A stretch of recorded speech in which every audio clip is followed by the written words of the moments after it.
पहला क्वेश्चन है the temperature range for the soldering process is. तो जो क्वेश्चन में पूछा गया है कि शोल्डरिंग करने की प्रक्रिया के लिए तापमान की सीमा क्या होती है। तो इसके लिए पहला ऑप्शन है 40 डिग्री से 100 डिग्री ऑन सेल्सियस। दूसरा ऑप्शन है 180 डिग्री से 250 डिग्री ऑन सेल्सियस। तीसरा ऑप्शन है 300 डिग्री से 500 डिग्री ऑन सेल्सियस। और चौथा ऑप्शन है 600 डिग्री से 900 डिग्री ऑन सेल्सियस। तो जो क्वेश्चन में पूछा गया था कि शोल्डरिंग करने की प्रक्रिया के लिए तापमान की सीमा क्या होती है, तो इसका जो सही आंसर है ऑप्शन नंबर बी 180 डिग्री से 250 डिग्री और सेल्सियस तक शोल्डरिंग की टेम्परेचर होता है। Next question, a soldering iron bit is made of. Soldering iron bit कौन से धातु से बना होता है, जो क्वेश्चन में पूछा है। तो इसके लिए पहला ऑप्शन है ब्रॉस, दूसरा ऑप्शन है टीन, तीसरा ऑप्शन है स्टील और चौथा ऑप्शन है कॉपर। तो जो क्वेश्चन में पूछा था कि शोल्डरिंग आयरन कौन से धातु से बना होता है, तो इसका आंसर है option number C copper. Next question, heat for heat for the soldering process is supplied by रिक्त स्थान। क्वेश्चन में क्या पूछा गया है कि शोल्डरिंग प्रक्रिया के लिए हीट की आपूर्ति रिक्त स्थान द्वारा की जाती है। तो इसके लिए पहला ऑप्शन है शोल्डरिंग आयरन, दूसरा ऑप्शन है इंडक्शन फर्नेस, तीसरा ऑप्शन है इलेक्ट्रिक रेसिस्टेंस मेथड, चौथा ऑप्शन है एनी ऑफ द एबो। तो जो क्वेश्चन में पूछा गया था कि शोल्डरिंग प्रक्रिया के लिए हीट की आपूर्ति रिक्त स्थान द्वारा की जाती है, तो इसका आंसर है ऑप्शन नंबर डी, मतलब यानी अब तो इसमें जो क्वेश्चन में पूछा गया था कि सोल्डरिंग प्रक्रिया करने के लिए हीट कहाँ से दिया जाता है, तो इसका आंसर आ जाता है इलेक्ट्रिक रेसिस्टेंट मेथड। इलेक्ट्रिक के सहायता से शोल्डर को गर्म किया जाता है। Next question, soldering iron is made of wedge shape in order to रिक्त स्थान। क्वेश्चन में क्या पूछा गया है कि सोल्डरिंग आयरन को वेज आकार का बनाया जाता है ताकि रिक्त स्थान। तो इसके लिए पहला ऑप्शन है apply high pressure at edge, दूसरा ऑप्शन है रिटेन हीट, तीसरा ऑप्शन है रिटेन शोल्डर, चौथा ऑप्शन है फोर्ज वेल्डिंग। तो जो क्वेश्चन में पूछा गया था कि शोल्डरिंग आयरन को वेज आकार का बनाया जाता है ताकि रिक्त स्थान, तो इसका सही आंसर है option number B retain heat, मतलब गर्मी बरकरार रखने के लिए। Next question, the purpose of using flux in soldering is. Question में क्या पूछा गया है कि the purpose of using flux in soldering is to रिक्त स्थान। शोल्डरिंग में फ्लक्स का उपयोग करने का उद्देश्य क्या है, जो क्वेश्चन में पूछा है। तो इसके लिए पहला ऑप्शन है increase fluidity of solder metal, दूसरा ऑप्शन है fill fill up gap left in bad joint, तीसरा ऑप्शन है कार्बन स्टील, चौथा ऑप्शन है प्रिवेंट ऑक्सीडाइज फॉर्मिंग। तो क्वेश्चन में क्या पूछा गया था कि शोल्डरिंग में फ्लक्स का उपयोग करने का उद्देश्य क्या है, तो इसका आंसर है option number C prevent oxidize forming, मतलब ऑक्सीडाइज बनने से रोकने के लिए। Next question, brazing is the process of रिक्त स्थान। ब्रेजिंग रिक्त स्थान की प्रक्रिया है। इसके लिए पहला ऑप्शन है जॉइनिंग प्लास्टिक शीट, दूसरा ऑप्शन है हार्ड शोल्डरिंग यूजिंग ब्रॉस स्पेल्टर, तीसरा ऑप्शन है चेसिंग इन ब्रॉस, चौथा ऑप्शन है making steel look like Bros. तो क्वेश्चन में क्या पूछा गया था कि ब्रेजिंग इज प्रोसेस ऑफ रिक्त स्थान, तो इसका जो सही आंसर है option number B hard soldering using brass spelter, मतलब ब्रॉस स्पेल्टर का उपयोग करके हार्ड शोल्डरिंग जिसे कहा जाता है brazing. Next question, the commonly used flux for brazing is. Brazing के लिए आमतौर पर कौन सा फ्लक्स इस्तेमाल किया जाता है। तो इसके लिए पहला ऑप्शन है रेजिन, दूसरा ऑप्शन है नाइट्रोजन, तीसरा ऑप्शन है बोराक्स, चौथा ऑप्शन है सॉफ्ट आयरन। तो जो क्वेश्चन में पूछा था कि ब्रेजिंग करने के लिए आमतौर पर इस्तेमाल किया जाने वाला फ्लक्स कौन सा है, तो इसका आंसर है option number C borax. Next question, the temperature range of the brazing process. Brazing करने की तापमान की सीमा क्या होती है, जो क्वेश्चन में पूछा है। तो इसके लिए पहला ऑप्शन है 150 से 250 डिग्री ऑन सेल्सियस, दूसरा ऑप्शन है 250 से 450 डिग्री ऑन सेल्सियस, तीसरा ऑप्शन है 500 डिग्री से 700 डिग्री ऑन सेल्सियस, तीसरा और चौथा ऑप्शन है 700 से 900 डिग्री ऑन सेल्सियस।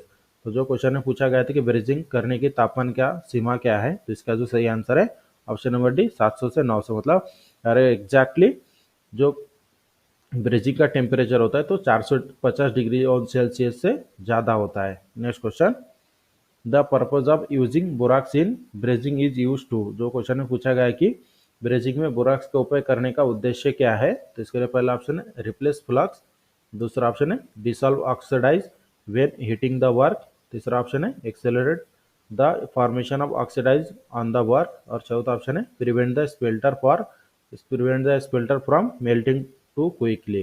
तो क्वेश्चन में क्या पूछा गया था कि ब्रेजिंग में बोराक्स का उपयोग करने का उद्देश्य क्या है, तो इसका आंसर है option number B dissolve oxidize when heating the work, मतलब काम को गर्म करते समय ऑक्सीडाइज को भंग करने के लिए। Next question, the flux brazing process is using in the form of रिक्त स्थान। जो क्वेश्चन में पूछा गया कि फ्लक्स ब्रेजिंग प्रक्रिया का उपयोग करके उपयोग ब्रेजिंग फ्लक्स प्रक्रिया का प्रयोग किसके रूप में किया जाता है। तो इसके लिए पहला ऑप्शन है पाउडर, दूसरा ऑप्शन है लिक्विड, तीसरा ऑप्शन है पेस्ट और चौथा ऑप्शन है एनी ऑफ द अबव। तो क्वेश्चन में क्या पूछा गया था कि फ्लक्स ब्रेजिंग प्रक्रिया का प्रयोग किसके रूप में किया जाता है। तो इसका आंसर है option number D, any of the. मतलब जो फ्लक्स होता है हमारा, फ्लक्स होता है पाउडर फॉर्म में होता है, जो पहला नंबर का ऑप्शन है। यहाँ पर आपको एनी ऑफ द मतलब तीनों में से एक हो सकता है, लेकिन जो एग्जैक्टली जो फ्लक्स होता है हमारा पाउडर फॉर्म में होता है। Next question, entrapped flux during brazing result in रिक्त स्थान। ब्रेजिंग के दौरान फंसे फ्लक्स का परिणाम क्या होता है, जो क्वेश्चन में पूछा है। तो इसके लिए पहला ऑप्शन है प्रेजेंस ऑफ गैप पॉकेट्स, दूसरा ऑप्शन है कोरोजन, तीसरा ऑप्शन है क्रैकिंग, चौथा ऑप्शन है डिस्टॉर्शन ऑफ जॉइंट। तो क्वेश्चन में जो पूछा गया था कि ब्रेजिंग के दौरान फंसे फ्लक्स का परिणाम क्या होता है, तो इसका सही आंसर है ऑप्शन नंबर बी, कोरोजन, मतलब जंग लग जाता है। Next question, which one of the following flux is used for brazing aluminium and magnesium. तो क्वेश्चन में जो पूछा गया है कि निम्नलिखित में से किस फ्लक्स का उपयोग एल्यूमिनियम और मैग्नीशियम की ब्रेजिंग के लिए किया जाता है। तो इसके लिए पहला ऑप्शन है mixture of boric acid, borax and waiting agent, दूसरा ऑप्शन है बोरिक एसिड, बोरैक्स और fluoride with a waiting agent, और चौथा ऑप्शन है chloride and fluoride mixed with water, और चौथा ऑप्शन है non any of the above.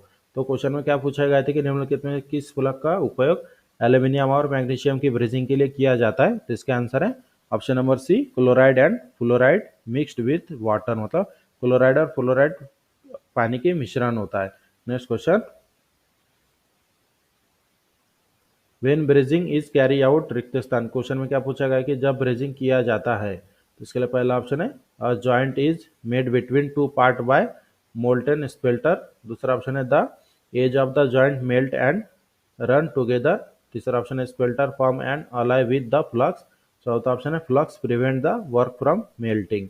तो जो क्वेश्चन में पूछा था कि when brazing is carry out रिक्त स्थान, तो इसका आंसर है option number A, a joint is made between two part by molten spelter, मतलब पिघले हुए स्पेल्टर द्वारा दो भागों के बीच जोड़ बनाया जाता है। Next question, spelter is the same as रिक्त स्थान। स्पेल्टर किसके समान होता है, जो क्वेश्चन में पूछा गया है। इसके लिए पहला ऑप्शन है टीन, दूसरा ऑप्शन है जिंक, तीसरा लीड, चौथा ऑप्शन है सिल्वर। तो जो क्वेश्चन में पूछा था कि spelter is the same as रिक्त स्थान, तो इसका आंसर है option number B, zinc. Next question, a brazed joint may be satisfactorily used on component made of रिक्त स्थान। एक ब्रेस जॉइंट का संतोषजनक रूप से रिक्त स्थान से बने घटकों का उपयोग किया जा सकता है। इसके लिए पहला ऑप्शन है टिन प्लेट, दूसरा ब्रॉस, तीसरा कॉपर, चौथा एल्यूमिनियम। तो जो क्वेश्चन में पूछा गया था कि एक ब्रेस जॉइंट का संतोषजनक रूप से रिक्त स्थान से बने घटकों पर उपयोग किया जा सकता है, तो इसका आंसर है option number C, copper. Next question, the liquid temperature of filler metal using in brazing is रिक्त स्थान। ब्रेजिंग में प्रयुक्त भराव धातु का तरल तापमान रिक्त स्थान होता है, मतलब फिलर मेटल का टेम्परेचर क्या होता है ब्रेजिंग करते समय, जो क्वेश्चन में पूछा है। इसके लिए पहला ऑप्शन है 150 डिग्री ऑन सेल्सियस, दूसरा ऑप्शन है 427 डिग्री ऑन सेल्सियस, तीसरा ऑप्शन है 723 डिग्री ऑन सेल्सियस, और चौथा ऑप्शन है 1000 डिग्री ऑन सेल्सियस। तो जो क्वेश्चन में पूछा गया था कि ब्रेजिंग करते समय फिलर मेटल का टेम्परेचर कितना होता है, तो इसका आंसर है option number B, 427 degree on Celsius. Next question, copper and aluminium can be joined by brazing when रिक्त स्थान अलाइ इज यूज्ड। कॉपर और एल्यूमिनियम को ब्रेजिंग द्वारा जोड़ा जा सकता है जब रिक्त स्थान मिश्र धातु का उपयोग किया जाता है। तो इसके लिए पहला ऑप्शन है कॉपर एंड जिंक, दूसरा ऑप्शन है एल्यूमिनियम एंड सिलिकॉन, तीसरा ऑप्शन है कॉपर एंड टेलोरियम, चौथा ऑप्शन है एल्यूमिनियम एंड जिंक। तो जो क्वेश्चन में पूछा था कि कॉपर और एल्यूमिनियम को ब्रेजिंग द्वारा जोड़ा जा सकता है जब रिक्त स्थान मिश्र धातु का उपयोग किया जाता है, तो इसका आंसर है option number B, aluminium and silicon. Next question, tin zinc solder are use for joining रिक्त स्थान। टीन जिंक शोल्डर का प्रयोग रिक्त स्थान को जोड़ने के लिए किया जाता है। तो इसके लिए पहला ऑप्शन है एल्यूमिनियम, दूसरा ऑप्शन है जिंक, तीसरा ऑप्शन है कॉपर, और चौथा ऑप्शन है गिलास। तो क्वेश्चन में क्या पूछा गया था कि टीन और जिंक शोल्डर का प्रयोग रिक्त स्थान को जोड़ने के लिए किया जाता है, तो इसका आंसर है option number A, aluminium. Next question, what is the solidus temperature of tin and lead shoulder, tin और लीड शोल्डर का ठोस तापमान क्या है? तो इसके लिए पहला ऑप्शन है 183 डिग्री ऑन सेल्सियस, दूसरा ऑप्शन है 297 डिग्री ऑन सेल्सियस, तीसरा ऑप्शन है 440 डिग्री ऑन सेल्सियस और चौथा ऑप्शन है 604 डिग्री ऑन सेल्सियस। तो जो क्वेश्चन है पूछा गया था कि टिन और लीड शोल्डर का ठोस टेम्परेचर कितना होता है, तो इसका आंसर है option number A 180 degree on Celsius. Next question, addition of रिक्तस्थान increases the mechanical properties of tin and lead solder. Question में क्या पूछा गया है कि रिक्तस्थान मिलाने से टीन और लीड शोल्डर के आंतरिक गुणों में वृद्धि होती है। तो इसके लिए पहला ऑप्शन है विस्मत, दूसरा ऑप्शन है टेलोरियम, तीसरा ऑप्शन है एंटीमनी, चौथा ऑप्शन है मॉलिब्डेनम। तो क्वेश्चन में क्या पूछा गया है कि रिक्तस्थान मिलाने से टीन और लीड शोल्डर के आंतरिक गुणों में वृद्धि होती है। तो इसका आंसर है option number C antimony. Next question, aluminium can be join to another aluminium with the use of रिक्तस्थान शोल्डर। एल्यूमिनियम को रिक्तस्थान शोल्डर के उपयोग से दूसरे एल्यूमिनियम से जोड़ा जा सकता है। उसके लिए पहला ऑप्शन है लीड एंड सिल्वर, दूसरा ऑप्शन है इंडियम एंड टीन, तीसरा ऑप्शन है कैडमियम एंड सिल्वर और चौथा ऑप्शन है फिजिबल अलाय। तो क्वेश्चन में क्या पूछा गया था कि एल्यूमिनियम को रिक्तस्थान शोल्डर के उपयोग से दूसरे एल्यूमिनियम से जोड़ा जा सकता है। तो इसका जो आंसर है option number C cadmium and silver. Next question, रिक्तस्थान solder are used for glass to glass and glass to metal soldering. रिक्तस्थान शोल्डर का उपयोग ग्लास से ग्लास और ग्लास से धातु शोल्डरिंग के लिए किया जाता है। तो इसके लिए पहला ऑप्शन है लीड और सिल्वर, दूसरा ऑप्शन है टीन और जिंक, तीसरा ऑप्शन है कैडमियम और जिंक और चौथा ऑप्शन है इंडियम और टीन। तो क्वेश्चन में क्या पूछा गया था कि रिक्तस्थान शोल्डर का उपयोग ग्लास से ग्लास और ग्लास से धातु शोल्डरिंग के लिए किया जाता है। तो इसका आंसर है ऑप्शन नंबर डी इंडियम और team. Next question, in soldering the melting point of filler metal is. Soldering करते समय फिलर मेटल का मेल्टिंग पॉइंट क्या होता है? तो इसके लिए पहला ऑप्शन है बिलो 420 डिग्री ऑन सेल्सियस, मतलब 420 डिग्री ऑन सेल्सियस से कम, दूसरा ऑप्शन है 420 डिग्री ऑन सेल्सियस से ज़्यादा, तीसरा ऑप्शन है 520 डिग्री ऑन सेल्सियस से कम और चौथा ऑप्शन है 520 डिग्री ऑन सेल्सियस से ज़्यादा।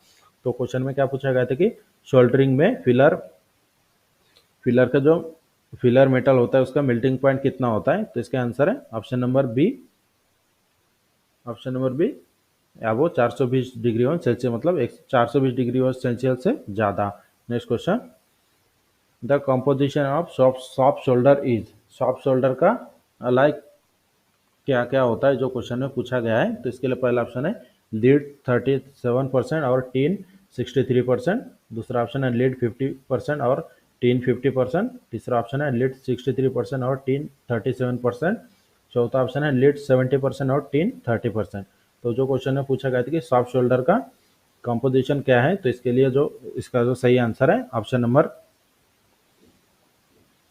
पहला लीड 37% और tin 63%। Next question, the composition of electrical shoulder. तो इलेक्ट्रिकल शोल्डर एक अलाय स्टील से बना होता है, तो उसमें जो लीड और टीन होते हैं तो उसका कितना कितना परसेंट होता है, यही क्वेश्चन में पूछा है। इसके लिए पहला ऑप्शन है लीड 37% और टीन 63%, दूसरा ऑप्शन है लीड 50% और टीन 50%, तीसरा ऑप्शन है लीड 63% और टीन 37% और चौथा ऑप्शन है लीड 70% और टीन 30%। तो जो क्वेश्चन में पूछा गया था कि the composition of electrical shoulder is, तो इसका सही आंसर है ऑप्शन नंबर ये लीड 37% और tin 63%। Next question, which one of the following joint have high corrosion resistance. निम्नलिखित में से किस जोड़ में उच्च संरक्षण प्रतिरोध होता है, मतलब जंग लगने के चांसेस सबसे ज़्यादा होते हैं कौन से जॉइंट में? तो इसके लिए पहला ऑप्शन है वेल्डिंग जॉइंट, दूसरा ऑप्शन है रिवेटेड जॉइंट, तीसरा ऑप्शन है बोल्टेड जॉइंट, चौथा ऑप्शन है नॉन ऑफ द अबव। तो जो क्वेश्चन में पूछा गया था कि निम्नलिखित में से किस जॉइंट में सबसे ज़्यादा जंग लगने की संभावना होती है, तो इसका सही आंसर है option number A welding joint. Next question, which one of the following ray is not produce during welding. निम्नलिखित में से कौन सी किरण वेल्डिंग के दौरान उत्पन्न नहीं होती है? इसके लिए पहला ऑप्शन है गम्मा रेज, दूसरा ऑप्शन है विजिबल लाइट रेज, तीसरा ऑप्शन है इंफ्रारेड रे और चौथा ऑप्शन है अल्ट्रावायलेट रेज। तो क्वेश्चन में क्या पूछा गया था कि निम्नलिखित में से कौन सी किरण वेल्डिंग के दौरान उत्पन्न नहीं होती है? तो इसका सही आंसर है ऑप्शन नंबर ये gamma rays. Next question, single V and single U butt weld are used for sheet of thickness. Single V और सिंगल यू बट वेल्ड का उपयोग मोटाई की शीट के लिए किया जाता है, कितने मोटाई की शीट के लिए किया जाता है सिंगल वी और सिंगल यू बट वेल्ड का उपयोग। तो इसका जो सही है, इसके लिए पहला ऑप्शन है अप टू 10 मिलीमीटर, मतलब 10 मिलीमीटर तक। दूसरा ऑप्शन है 5 से 15 मिलीमीटर थिकनेस। तीसरा ऑप्शन है 10 से 20 मिलीमीटर थिकनेस। और चौथा ऑप्शन है 15 से 25 मिलीमीटर थिकनेस। तो क्वेश्चन में क्या पूछा गया था कि सिंगल वी और single U butt weld are used for sheet of thickness, मतलब सिंगल वी और सिंगल यू बट वेल्ड अगर करना है तो उसका उस समय प्लेट का थिकनेस कितना होना चाहिए। तो इसका सही आंसर है ऑप्शन नंबर बी, 5 से 15 मिलीमीटर थिकनेस होना चाहिए शीट का। Next question, double V and double U butt weld are used for plate of thickness. अगर हमें डबल वी और डबल यू की बट वेल्डिंग करना है तो उस समय प्लेट का थिकनेस कितना होना चाहिए, जो क्वेश्चन में पूछा है। तो इसके लिए पहला ऑप्शन है 1 से 5 मिलीमीटर। दूसरा ऑप्शन है 5 से 10 मिलीमीटर। तीसरा ऑप्शन है 10 से 15 मिलीमीटर। और चौथा ऑप्शन है 15 मिलीमीटर से ज़्यादा। तो क्वेश्चन में क्या पूछा गया था कि डबल वी और डबल यू बट वेल्डिंग करते समय प्लेट का थिकनेस कितना होना चाहिए। तो इसका आंसर है ऑप्शन नंबर डी, 15 मिलीमीटर से ज़्यादा। Next question, which one of the following types is not fillet weld. निम्नलिखित में से कौन सा प्रकार फिलेट वेल्डिंग का नहीं है। इसके लिए पहला ऑप्शन है बट जॉइंट। दूसरा ऑप्शन है लैप जॉइंट। तीसरा ऑप्शन है टी जॉइंट। और चौथा ऑप्शन है कॉर्नर जॉइंट। तो क्वेश्चन में क्या पूछा गया था कि निम्नलिखित में से कौन सा प्रकार फिलेट वेल्डिंग का नहीं है। तो इसका सही आंसर है ऑप्शन नंबर ये, बट जॉइंट। इस तरह से आज की क्लास में हमने आपको वेल्डिंग, सोल्डरिंग और ब्रेजिंग के बारे में 30 क्वेश्चन सॉल्व करके दिया है। और इसी तरह के डेली क्लास के लिए मेरे चैनल को सब्सक्राइब करके बेल आइकन को दबाएं ताकि मेरे वीडियो की नोटिफिकेशन आपको टाइम पर मिलते रहे।